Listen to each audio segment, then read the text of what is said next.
asalaamaaleykum mbokk yi man la Tata Thérèse fii ci Vitef Cuisine nuy naa leen ku ci nekk turam ak santam di leen jox seen wàccuwaay waa mbokk yi tey nag dañ leen indil tey pâte tricolore bi nga xamante ne day ànd ak potatoes mi pomme de terre bi nga xamante ne da nga koy mariner daal di ko def ci biir four bi.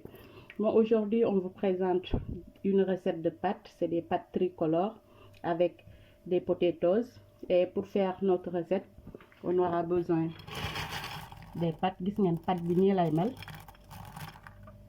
des pommes de terre yi dañ ko daal di découper nii, d'un poulet, ça c'est du curcuma, on aura besoin aussi du poivron jaune, vert, rouge, des oignons, de l'ail haché, du vinaigre, un peu de moutarde, des épices. Pour les épices, on a du sel, du curry et du poivre. On aura besoin aussi un peu de persil, de la crème fraîche et de l'huile. Et sans plus tarder, on va commencer. Waa mbokk yi gis ngeen, maintenant je vais saler un peu le poulet. Ma ci def tuuti xorom. Waa léegi gis ngeen, def naa fi tuuti sama dawlin. Maintenant je vais juste mettre le poulet. Waa léegi gis ngeen, léegi damay juste faire revenir le poulet mu xaw a doore tuuti rek. Waa mbokk yi gis ngeen, déjà yàpp bi avancé na tuuti. Maintenant on va mettre nos oignons. On met de l'ail haché. Xale bi ñu ko waxee nekk ci réew mi. On met du poivron haché aussi.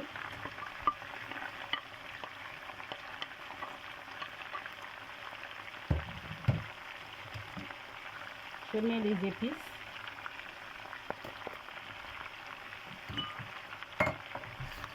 Et on mélange. Là, je vais rajouter un peu de vinaigre.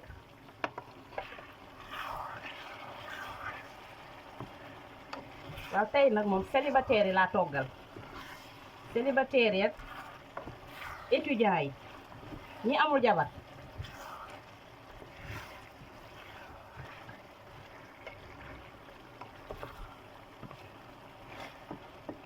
Après, je laisse cuire pendant 5 minutes du moins. Waa mbokk yi maintenant gis ngeen kii bi daanaka soble si ñor na, yàpp bi aussi ñor na.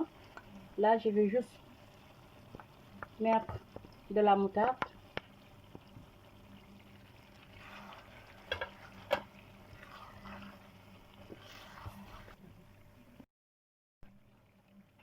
Je mets la crème fraîche. Damay def crème fraîche bi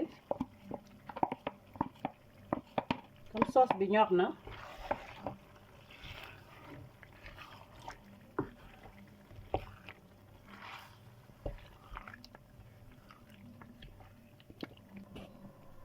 Après je mets les poivrons parce que je veux pas que ça soit cuit. Nii laa koy teg, c'est juste pour mu laxal ko rek. Après ma teggi. Voilà mbokk yi gis ngeen, machallah sauce bi pare na. La sauce elle est prête. Waa mbokk yi, maintenant vous voyez, on va préparer nos potatoes. On va juste mettre un peu de sel.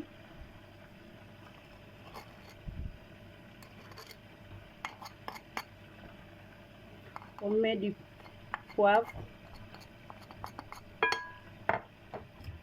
On mélange.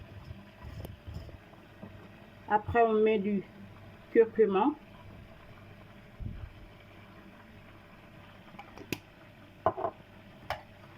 On met du persil.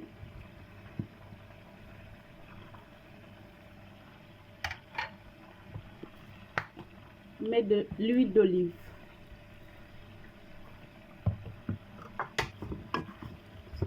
Et on mélange.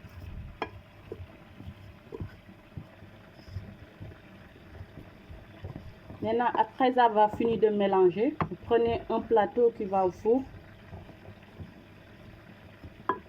ngeen daal di ko def ci four bi.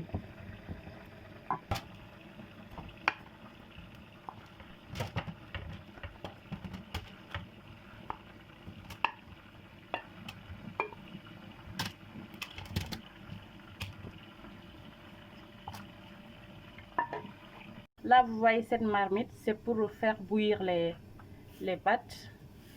Je mets un peu de sel. Maintenant, je mets un peu d'huile pour éviter que les pâtes se collent.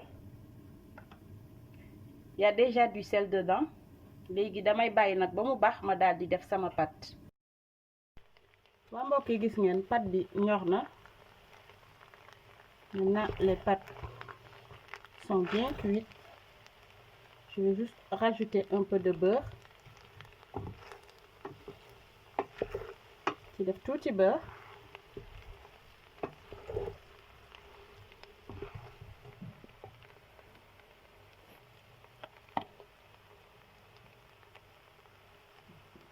Et un peu d'herbe de Provence. day neexal pâte bi surtout goût bu neex la koy jox boo defee herbe de Provence ci sa pâte.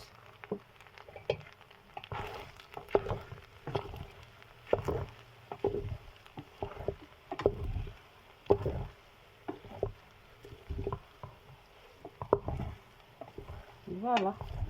Maintenant, on va dresser notre assiette. waa mbokk yi gis ngeen macha allah pâte yi pare na ma daal di ko boole ak potatoes bi. nga gis ngeen waaw affaire bi yanj bay bëgg a dee civilisé nag neex teg ci nag. waaw ba tax na rek ma di leen wax nag bu leen fàtte aussi di reprendre recettes yi su dee li Vitef Cuisine di def neex na leen ngeen di reprendre recettes yi comme ça aussi ma ci am retour. ma di leen di ñaax tamit bu leen fàtte di abonné surtout di partager di liker et di commenter tamit surtout. waaw nag tey nag recette bi tey moom samay doom laa ko toggal. Commencement ci taw bi ba ci caat bi taw bi mi Pierre ba ci Émilie bu ndaw ma di ko may tamit sama caméraman Vince may ko Floris ma di leen ko may yéen ñëpp samay abonné ma di leen wax nag ma di leen jox nag dig daje